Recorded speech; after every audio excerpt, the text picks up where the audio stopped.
오늘 우리에게 주신 하나님의 말씀은 어제에 이어서 사도행전 2장 22절부터 좀 길더라도 오늘 말씀이 중요한 말씀이라서 36절까지 22절부터 사도행전 2장 22절부터 교독합니다. 이스라엘 사람들아, 이 말을 들으라.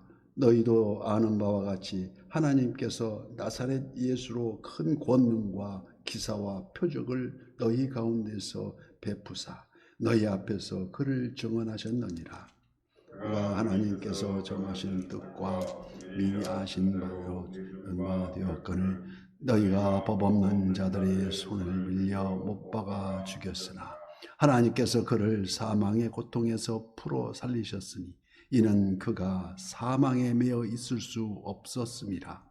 다윗이 그를 가르쳐 이르되 내가 항상 내 앞에 계신 주를 배웠으며 나로 요동하지 않게 하기 위하여 그가 내 우편에 계시도다. 그러므로 내 마음이 기뻐하였고 내 혀도 즐거워하였으며 육체도 희망에 거하리니 이는 내 영혼을 음부에 보내지 아니하시며 주의 거룩한 자로 썩임을 당하지 않게 하실 것입니다. 주께서 생명의 길을 내게 보이셨으니 주 앞에서 내게 기쁨이 충만하게 하시리로다 하였으므로 형제들아, 내가 조상 다윗에 대하여 댐대히 말할 수 있노니 다윗이 죽어 장사되며 그 묘가 오늘까지 우리 중에 있도다. 그는 선지자라. 하나님이 이미 맹세하사 그 자손 중에서 한 사람을 그 위에 앉게 하리라 하심을 알았고 우리의 먼고 그리스도의 부활을 말하되 그가 음부에 버림이 되지 않고 그의 육신이 썩음을 당하지 아니하시리라 하더니 이 예수를 하나님이 살리신지라. 우리가 다 이 일의 증인이로다.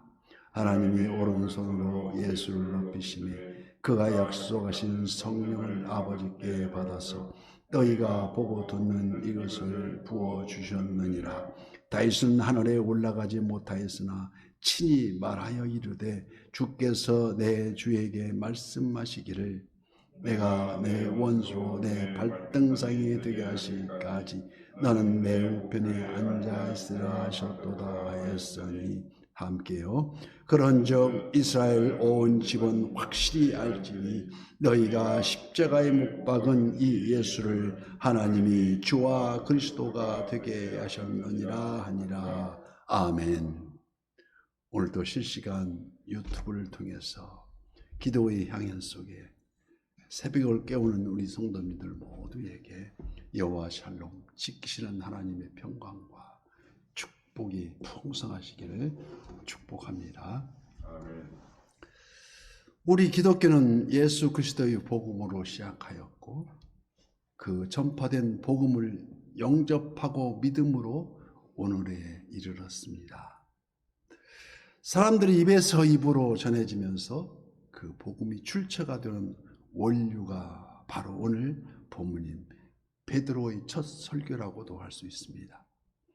그 설교의 주제는 한마디로 예수는 그리스도다. 지극히 단순하면서도 실로 강력했던 선포가 예루살렘 교회를 폭발적으로 일으켜 세운 원동력이었다는 것입니다. 오늘 보면 22절 말씀에 이스라엘 사람들아 이 말을 들으라. 바로 쉐마 이스라엘아 들으라. 베드로는 우선 예수님의 공생애와 사역을 증거하기 시작합니다. 큰 권능과 기사와 표적으로 가득 채워진 너희도 아는 바와 같이 그들이 직접 목격하고 경험한 까닭에 오늘날도 믿기 어려운 현대인들과는 달리 적어도 당시 뇌인들에게는 이미 본바요 잘 알려진 사실들입니다. 23절 말씀, 그가 하나님께서 정하신 뜻과 미리 아신 대로 내준 바 되었거늘 너희가 법 없는 자들의 손을 빌려 못 박아 죽였으나. 예수님의 공생애뿐만 아니라 그의 죽으심도 오직 하나님이 정하신 바 뜻대로 미리 아신 대로 이루어진 너희가 법 없는 자들의 손을 빌렸다는 말은 현실적으로는 유대인들이 로마인들의 손을 빌려 예수님을 십자가 형틀에 못 박았지만 근본적으로 하나님께서 미리 정해놓으신 계획과 한치의 오차도 없이 섭리에 따라 그것을 증거하고 있습니다. 그 귀하고 은혜로운 말씀들은 매일매일 수없이 접하는 성경 속에 생생하게 증거가 되어 있지만 문제는 오직 그 예수님을 받아들이는 영접하는 자, 곧 그 이름을 믿는 자에 따라서 영원한 생명, 영생과 또 영원한 죽음에, 꺼지지 않는 죽음에 영벌로 극명히 나눠진다는 것입니다. 혹자는 예수님을 모르는 자들은 인생 한 번 죽으면 끝나는 것인데 뭐 다른 게 있겠느냐고 얘기하는 사람도 있지만 오늘 이 설명을 통하여 베드로는 부활에 대한 증거를 말합니다. 24절 말씀입니다. 하나님께서 그를 사망의 고통에서 풀어 살리셨으니 이는 그가 사망에 매여 있을 수 없었음이라. 즉 메시아, 죄로 인한 죽음에서 구원하실 구세주. 그 구세주께서 어찌 사망에 매일 수 있겠느냐는 것입니다. 그래서 시편 16편에 이는 주께서 내 영혼을 소울에 버려지지 아니하시며 주의 거룩한 자를 멸망시키지 않으실 것임이니이다. 주께서 생명의 길을 내게 보이시리니 주의 앞에는 충만한 기쁨이 있고 주의 오른쪽에는 영원한 즐거움이 있나이다. 바로 여기서 영생과 영벌로 확실하게 나눠진다는 것을 말합니다. 그래서 이 17절 말씀에 이는 내 영혼을 음부에 버리지 아니하시며 주의 거룩한 자로 썩음을 당하지 않게 하실 것이미로다.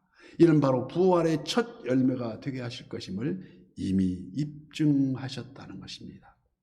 이 말씀을 더 상세하게 설명하기 위해서 오늘 본문 30절 말씀에는 그는 선지자라 하나님이 이미 맹세하사 그 자손 중에서 한 사람을 그 위에 앉게 하리라 하심을 알고 미리 본고로 그리스도의 부활을 말하되.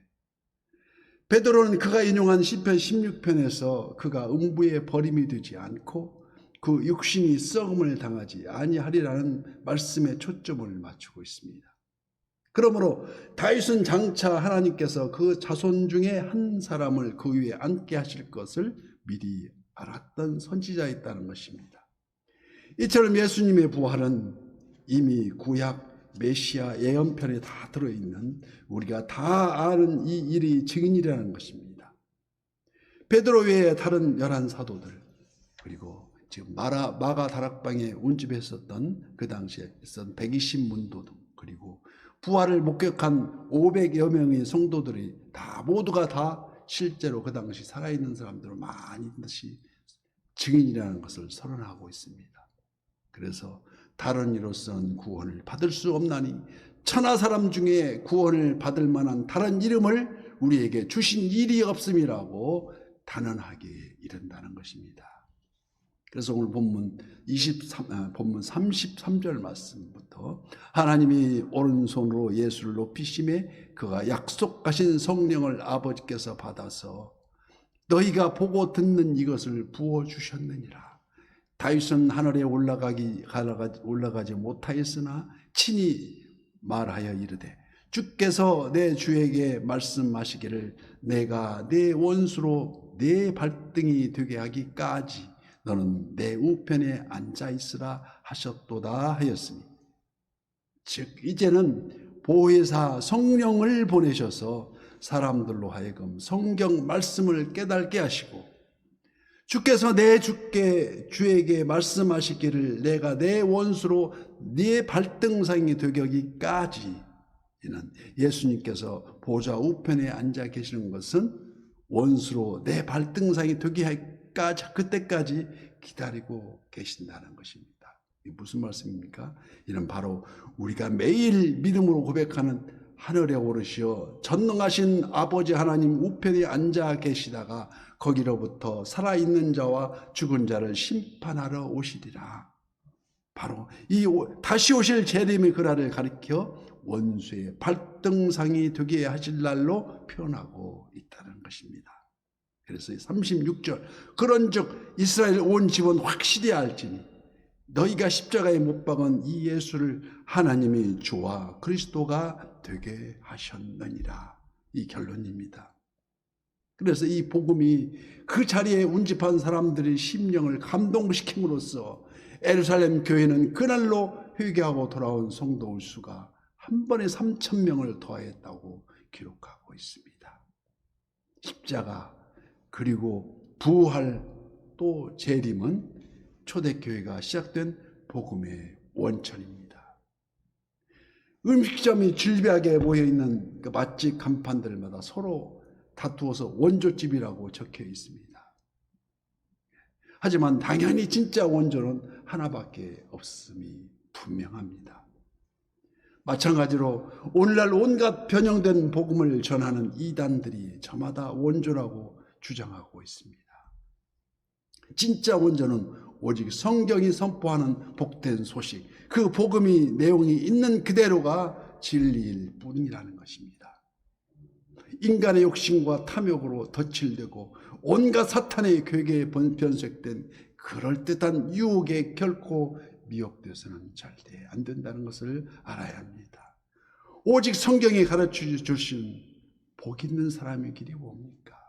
그 복 있는 사람은 바로 우리가 잘 아는 시편 1편의 교훈을 주고 있습니다. 어떻게 이 동작에 잘 주의해서 우리가 다시 묵상해야 됩니다.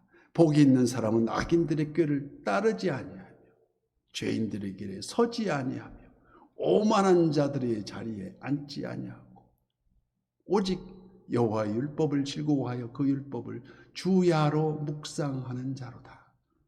그래서 나중에 그는 시냇가에 심은 나무가 씨를 쫓아 과실을 맺게 되는데 오늘 말씀에 의지하여서 항상 우리가 가는 길을 주의할 것이 따르는 길이 어느 것을 따르고 있느냐, 우리가 서 있는 길은 어떤 길에 서 있느냐, 앉아야 할 곳이 우리가 어느 곳에 지금 앉아 있는가 우리가 오늘도 묵상해 가면서 그래서 우리가 오늘도 말씀에 의지하여 복음에는 하나님의 의가 나타나서 믿음으로 믿음에 이르게 하나니 기록된 바 오직 의인은 믿음으로 말미암아 살리라고 한 것 같이 오직 따르야 할 것을 따르고 서야 할 길에 서야며 그래서 우리가 악인들의 꾀를 따르지 말고 서 있는 길은 죄인의 길에 서 있지 말고 앉아있는 길이 오만한 자의 자리에 앉지 않는 오늘도 그 말씀 속에서 승리하는 선한 이웃의 모든 지체가 되시기를 예수님 이름으로 축복합니다.